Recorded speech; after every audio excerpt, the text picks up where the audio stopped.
Alors, la SDH est une société, une SA HLM, donc elle existe depuis maintenant un peu plus de 60 ans.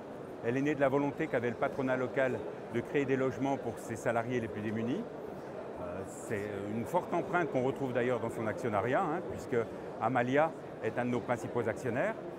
On trouve d'ailleurs la Caisse d'épargne comme actionnaire et la SAFILAF qui elle-même est issue du mouvement du patronat et qui était destinée, elle, c'est un promoteur immobilier, qui est destiné, elle, à créer du logement en accession à la propriété classique. On produit à peu près 350 à 400 logements par an, ce qui fait de nous un gros producteur de logements reconnu comme tel au niveau des parties prenantes du logement, notamment les collectivités et les financeurs dont sont la Caisse d'épargne. Depuis maintenant pas mal d'années, on a réorienté toute notre stratégie sur une concentration d'activités au sein de la métro. La métro, c'est la Grenoble-Alpes Métropole, c'est la métropole grenobloise. Voilà ce que je peux vous dire dans les grandes lignes. La SDH est certifiée ISO 9001. Elle est également inscrite depuis maintenant 5 ans dans une démarche de RSE, responsabilité sociétale de l'entreprise. On a eu notre première évaluation l'année dernière, au terme de laquelle on a été jugé mature, c'est-à-dire qu'on est au niveau 3 sur 4. L'objectif étant, dans le projet d'entreprise que je conduis, de pouvoir amener l'entreprise en 2016 au niveau de l'excellence, au plus haut niveau, donc de l'exemplarité, au niveau de la RSE. On est engagé dans une démarche de RSE très forte. C'est ce qui guide notre projet d'entreprise, qui s'appelle Univers 2016. Ce projet d'entreprise, il a la spécificité d'être axé sur le capital humain de l'entreprise, ce qui est un peu nouveau. On a certes une vigilance particulière sur les fondamentaux, que sont le service client, la production d'un nombre de logements diversifiés et sa réhabilitation, et la pérennité de l'entreprise au niveau financier, mais des axes nouveaux de notre projet portent sur effectivement le développement de ce capital humain, le développement de nos collaborateurs, à travers une démarche très basée sur la RSE une fois encore, de management très fort en direction de ces collaborateurs, parce que la vision que j'ai, c'est que c'est ce management qui va nous permettre d'appréhender différemment nos relations, notamment nos relations avec les parties prenantes à l'habitat, que sont les collectivités, les clients, les associations de locataires, tous nos partenaires.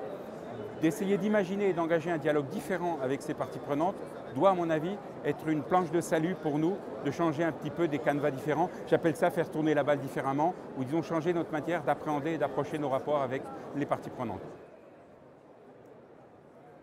Ça fait 16 ans, je crois, qu'on n'avait pas eu un Premier ministre présent. Je crois que c'est important que le gouvernement ait marqué avec une telle importance sa volonté de faire au niveau du logement. Je crois que ça, c'est le premier élément très remarquable. Après, on a évoqué avec eux un certain nombre de pistes de développement. Il faut reconnaître que, compte tenu des peu de moyens dont dispose le gouvernement, en termes financiers notamment, on n'a pas encore de mesures très concrètes. On a entendu par contre que dans la PLF, le projet de loi de finances 2013, des mesures incitatives à destination des propriétaires fonciers notamment, etc., devraient nous permettre de progresser, de débloquer des fonciers. Il y a bien sûr les fonciers de l'État.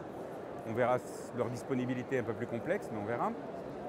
Et puis aussi et surtout, on attend beaucoup du développement du plafond du livret A. Vous savez qu'ils vont pousser, ils vont doubler ou tripler le plafond du livret A. C'est là-dessus, je pense, que le gouvernement base toute sa stratégie pour récupérer les financements nécessaires. Je me permets juste une petite interrogation, là évoquée avec la Caisse d'épargne, c'est la réelle disponibilité de fonds dans ce domaine-là. On va voir si des gens qui étaient dans l'assurance vie vont pouvoir basculer et venir.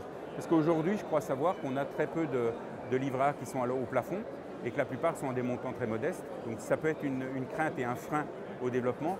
Étant entendu aussi que l'emprunt, ce n'est pas forcément ce qui nous manque le plus, le crédit, ce n'est pas ce qui nous manque le plus.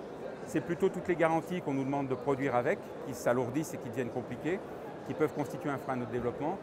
Et puis, ce sont aussi, on va dire, la nécessité d'avoir un maximum de fonds propres, puisqu'aujourd'hui, les aides, l'argent soi-disant gratuit, l'argent des collectivités n'est plus là, donc il nous faudra faire de gros efforts dans ce domaine-là. Et malheureusement, les fonds propres, ce n'est pas inépuisable.